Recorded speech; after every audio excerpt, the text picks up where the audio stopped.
दोस्तों महादेव को भोलेनाथ कहा जाता है, तो भोलेनाथ को याद करने के लिए कमेंट में जय महादेव लिखें, वीडियो को लाइक करें, चैनल को सब्सक्राइब जरूर करें।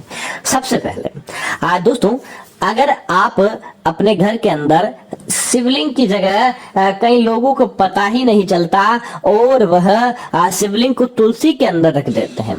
सबसे पहले तो आप यही गलती करते हैं, शिवलिंग को कभी भी तुलसी के अंदर नहीं रखना चाहिए। तुलसी के अंदर शालिग्राम को रखा जाता है, जिसे भगवान विष्णु का रूप माना जाता है और माता तुलसी के वह पति माने जाते हैं। लोग ज्ञानवश से बिना कारण उनको पता ही नहीं होता और शिवलिंग और तुलसी को एक साथ रख देते हैं।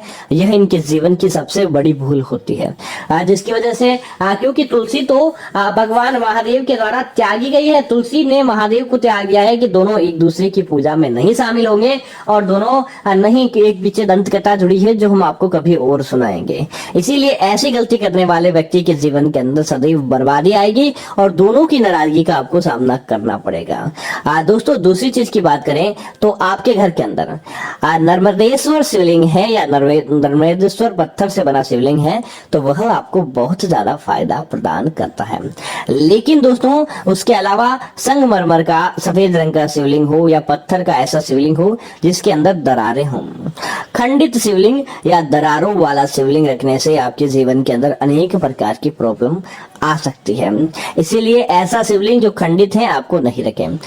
कई लोग क्या करते हैं, अपने घर के अंदर शिवलिंग को स्थापित कर देते हैं लेकिन शिवलिंग के बारे में उन्हें पता ही नहीं रहता। जैसे दोस्तों, शिवलिंग वैसे तो घरों के अंदर स्थापित नहीं करना चाहिए क्योंकि शिवलिंग के अंदर से एक ऊर्जा निकलती है और वह बहुत ही गर्म ऊर्जा होती है जो हर कोई व्यक्ति सहन नहीं कर पाता।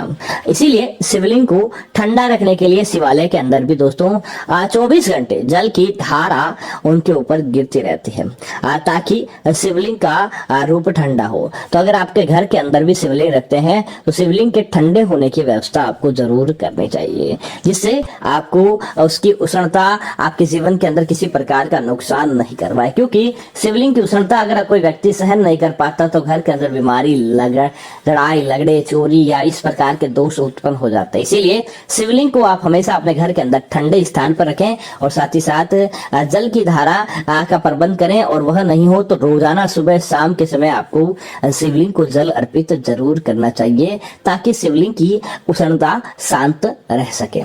दोस्तों, इसी तरह बिना नंदी के शिवलिंग स्थापित नहीं होता है। जहां शिवलिंग वहां नंदी। तो आप अपने घर के अंदर शिवलिंग की स्थापना कर रहे हैं तो दोस्तों, घर के अंदर नंदी महाराज को भी जरूर आमंत्रित करें और नंदी महाराज की भी शिवलिंग के समान छोटी सी मूर्ति आप लाकर रखें और उसके बाद पूजा करेंगे तो आपको उसका 100 गुना फल प्राप्त होगा। आप चांदी की नंदी महाराज भी बनाकर शिवलिंग के आगे रख सकते हैं ताकि जो समस्याएं हैं वह देखने को नहीं मिले। क्योंकि दोस्तों, कई बार क्या होता है कि महादेव का मैसेंजर बन जाते हैं नंदी महाराज। आप कुछ कहते हैं, पूजा करते हैं तो नंदी महाराज भी प्रसन्न होते हैं और वह आपकी बात महादेव को कहते हैं और नंदी महाराज की बात महादेव कभी भी नहीं टालते हैं। इसीलिए उसका फल भी आपको प्राप्त हो जाता है। दोस्तों, इसी तरह अपने पितरों की तस्वीर के पास, अन्य देवियों की तस्वीर के पास महादेव की शिवलिंग को आपको नहीं रखना चाहिए। शिवलिंग जहां है वहां एक स्थान अलग ही होना चाहिए। वहां पर आप पूजा करते हैं वहां पर आपको ठंडक रखनी चाहिए। दूसरा, जिस घर के अंदर शिवलिंग होता है वहां उस घर का मंदिर का द्वार कभी भी बंद नहीं होता है क्योंकि शिवलिंग की सेवा करनी पड़ती है। तो आप जब भी घर छोड़कर जाएं खिड़की आदि खुला रखें और कुछ समय के लिए जाएं। लंबे समय तक जो घर बंद रहता है और वहां शिवलिंग की पूजा नहीं होती दोस्तों, वहां पर विघ्न आता है, वहां पर अनेक प्रकार की समस्याएं आती हैं। तो अगर लंबा आपका कहीं जाने का काम पड़े तो शिवलिंग को अपने साथ लेकर आपकी जगह पर स्थापित करें और नित्य पूजा करेंगे तो आपको वह निश्चित तौर पर फल प्राप्त करवाएगा। तो उम्मीद है जानकारी आपको अच्छी लगी होगी।